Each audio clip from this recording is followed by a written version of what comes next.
د اسلامي امارت لخوا په لغمان ولایت کې د بیرو ځنګل جوړولو چاره پیل شوې ده. آیا دا لومړی ځل ده چې په لغمان ولایت کې د بیرو بڼ جوړیږي که له دې وړاندې هم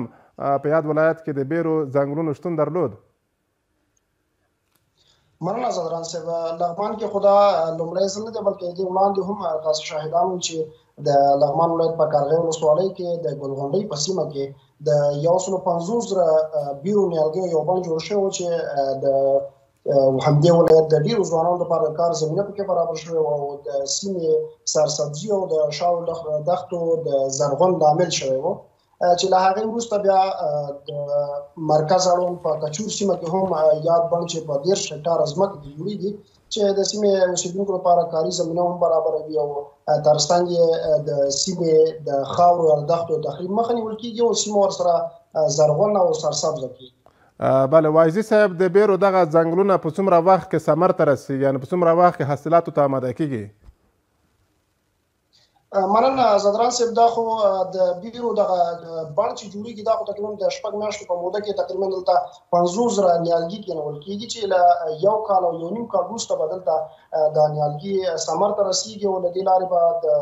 لغمان ولایت او حتی نور ولایتو ته به هم د دغه میوې یا بیرې تولیدېږي او هلته به صادرېږي چې دا د اقتصادي او په زراعت برخه کې د لغمان لپاره یو ښه خبر دی.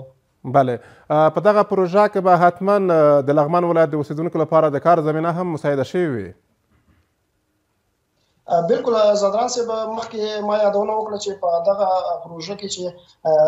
د بیرو بڼ جوړېږي تقریبا نږدې 600 کارګرو ته په دوره‌ایي ډول یا په پرله پسې توګه د کار زمینه برابرېږي چې همدلته به دوی کار کوي تر هغې چې دا بڼ وي دلته دوی ساتنه به کوي، دوی ته به د اوبو رسولو سیستم کې کار کوي او د دوی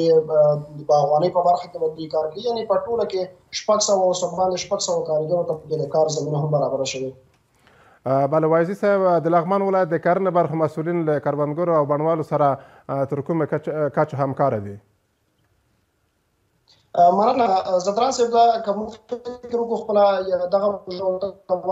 په ګلغونډۍ سیمه کې او نور په لغمان کې پروژې عملي کېږي، دلته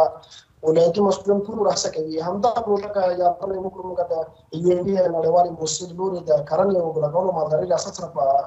همغږۍ او د دوی په هڅو دا پروژه عملي شوې. نو د ولایتي مسؤلینو همیشه همدا هڅه ده چې د باغوانانو سره همغږي وکړي، د دوی هغه ستونزې واخلي او له همکارو موضوع سره شریک کړي تر څو په دغه برخه کې د دوی لاسنیوی وکړي او د ولایت او د بڼوالو لپاره کاري زمینې او د ځوانانو لپاره هغه فرصتونه ایجاد کړي چې دوی ورته اړتیا لري او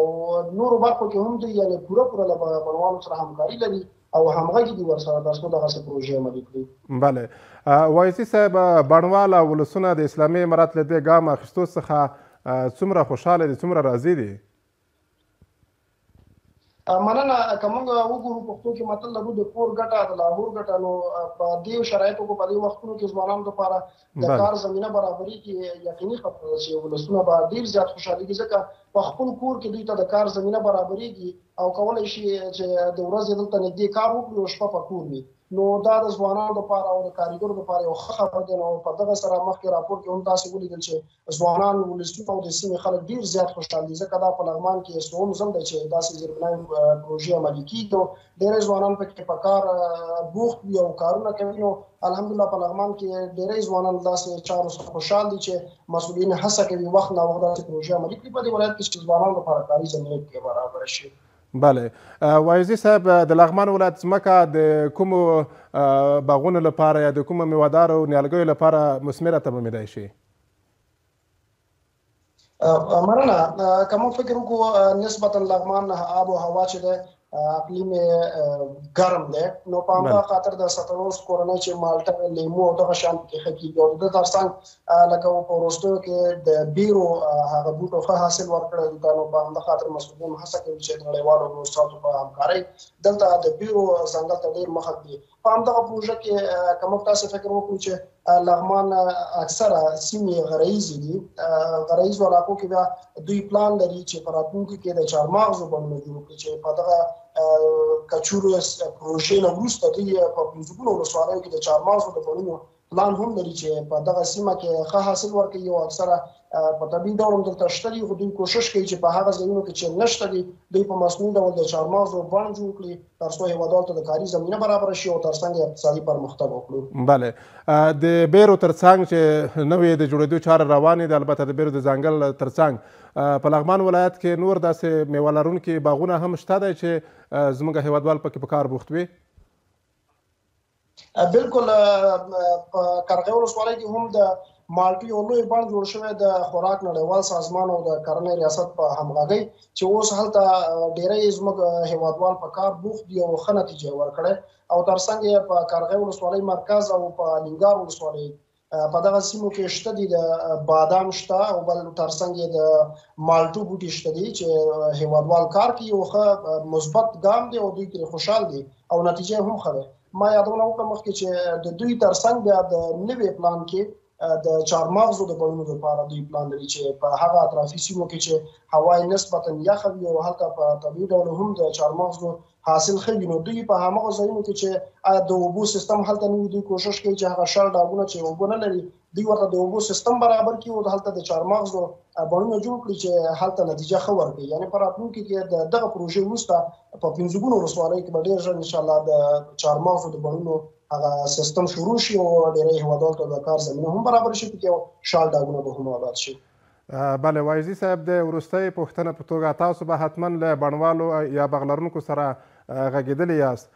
د دوی ستونزه او غوښتنې څه دي چې مسؤلین یې د حل په برخه کې ګامونه پورته کړي؟ مننه. د